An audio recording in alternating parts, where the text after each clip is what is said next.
Hello everyone. Just before I get going, just wanted to apologise if it appears that I'm not contributing very much to YouTube at the moment, or leaving comments and likes and so on other people's videos. There's a little bit of disruption at the moment. I have been able to watch a bit of YouTube on my iPad, but because I don't cope with my iPad very well, much prefer the functionality of a laptop. I'm not really leaving comments or anything like that, and when I get back to my laptop, I can then reply to other people's comments on my videos, but I'm not really doing it as regularly as I would like to, so sorry for that. And I'm also not going to be able to put up so many videos. Having said that though, I've got two planned for today.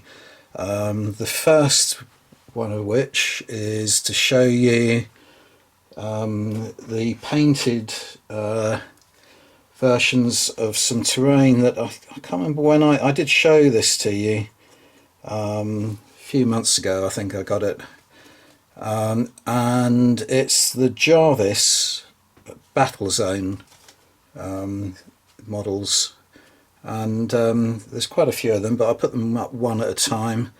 I think they're painted up quite well, quite pleased with them, and the reason I decided I better put some paint on these is that I actually purchased them. They're 20mm scale, and I actually purchased them all because I thought they would be ideal to use when the Korean War supplement for Bolt Action came out, because I've got a lot of 20mm Korean War figures. So I thought, if I have got some 20mm foxholes and things like that, but I wanted to get a lot more, and inevitably, although I was aware of the supplement coming out for about a year, I've been caught out by the passage of time going too swiftly, and haven't done anything to... I'll show you some of my figures to give you an idea of scale while I'm talking about it. There's a Chinese bugler. I just had a look at all my Korean War figures, and they're all based differently. Some are based individually, some are based in groups, some are based on coins, some are, like this one, are based on plastic card and more kind of square shaped bases.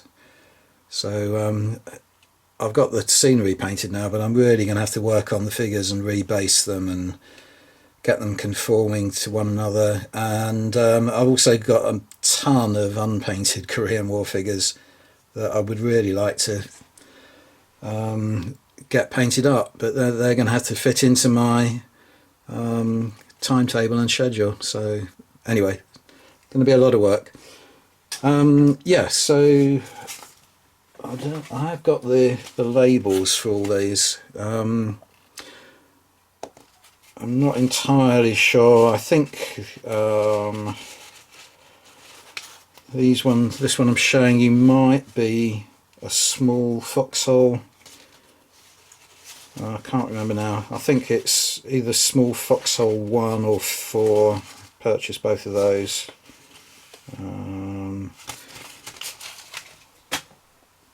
There are 3 like this. There's another one. I mean, really, these are perfect. If you've ever seen the film Pork Chop Hill starring Gregory Peck, you'll kind of know what I'm trying to achieve. Lots of very kind of hastily assembled and constructed defensive positions, all sort of linked by trenches and so on. with a couple of bunkers, command posts and such like.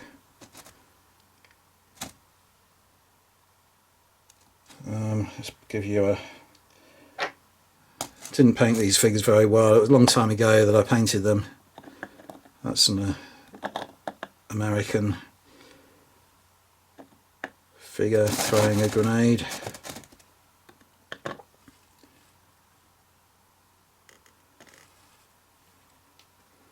These figures are from Outpost. I don't know if I said that. These ones here are a little bit chunkier.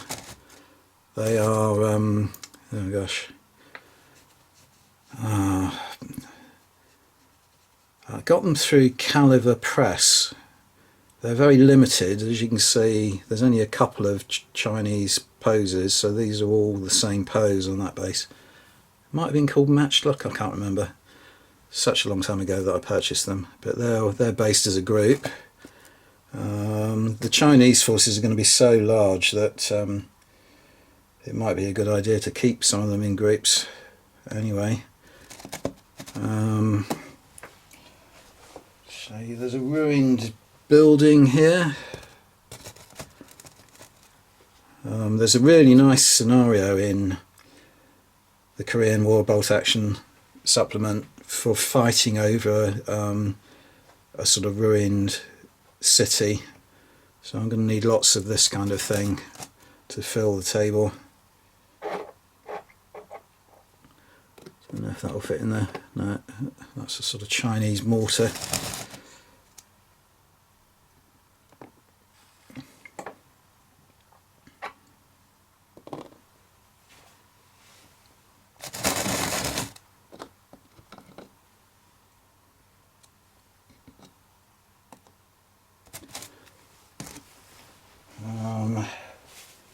There's a few bits of trench system.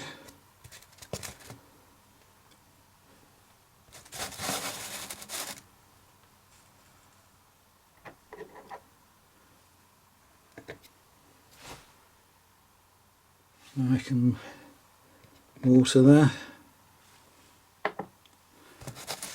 Lots of nice detail on them, but they weren't too difficult to paint because most of it's kind of earth colour, wood, rusted metal.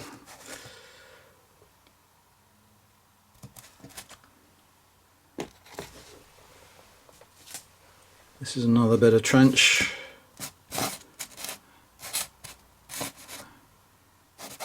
Now, this is the... right.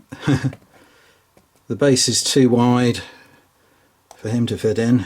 This guy's on a 5p piece. It's too wide for that as well, so never mind. But my thinking was to sort of link all these pieces together somehow, or not necessarily completely side by side, but have things like this so that there was a kind of communication with the more heavily built up pieces and these sort of little foxholes and so on. These things. And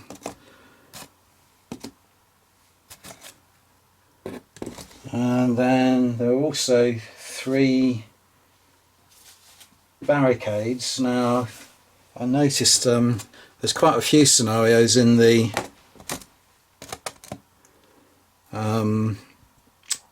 Korean War supplement to bolt action that require roadblocks and barricades and so on, and they have to be 6 inches long, and lo and behold, these are all 6 inches long, so perfect.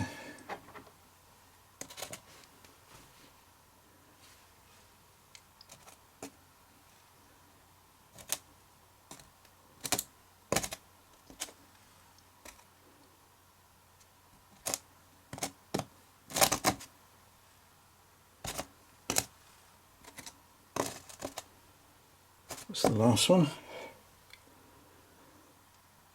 But it's a nice little group of scenic items now that I've got out of my mounted of unpainted models and figures and got done. I think, how many is that? 1, 2, 3, 4, 5, 6, 7, 8, 9 pieces.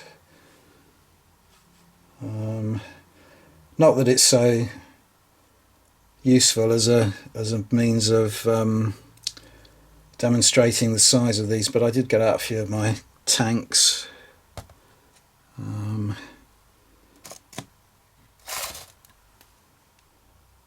This is a metal model. Don't think it's available anymore. I think I got this when I purchased the models when the figures from Outposts many years ago, and Outposts sold them on to Sheltrum, was it? And I think Sheltrum have passed them on again to another supplier. But that's a nice weighty T34, and I've got 3 of those. I've got some resin ones. Oh, is this resin? This feels quite weighty anyway, even though it's resin. It feels, maybe the tracks are metal, I don't know.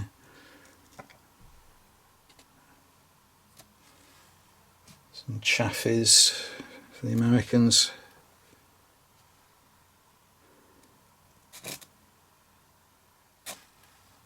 I'll talk a lot more about the Korean War when I've got some rebasing done and painted some more armies up for it. But, as I say, even though I knew the supplement was coming out ages ago, I've just left it right to the last minute, and then circumstances have overtaken me, I'm afraid. This is a Pershing painted up for the US Marine Corps. If you can see that on the side there. And I think I've certainly shown you this before. I can remember showing you this. As the war sort of drew to an end and became a lot more static, the American forces took to painting their tanks with all these sort of ferocious dragon and tiger kind of patterns on them, because they were often sort of parked in groups and were often attacked at night by the Chinese forces, and they were found to be more scared of scary faces drawn on the tanks than they were of the bullets firing at them. They're very superstitious lot. And I can remember showing you this because as James at JVC Paints pointed out, hasn't got a hull mounted machine gun on it. I think they're all like that. I've got 3 of those. Yeah, they all like it.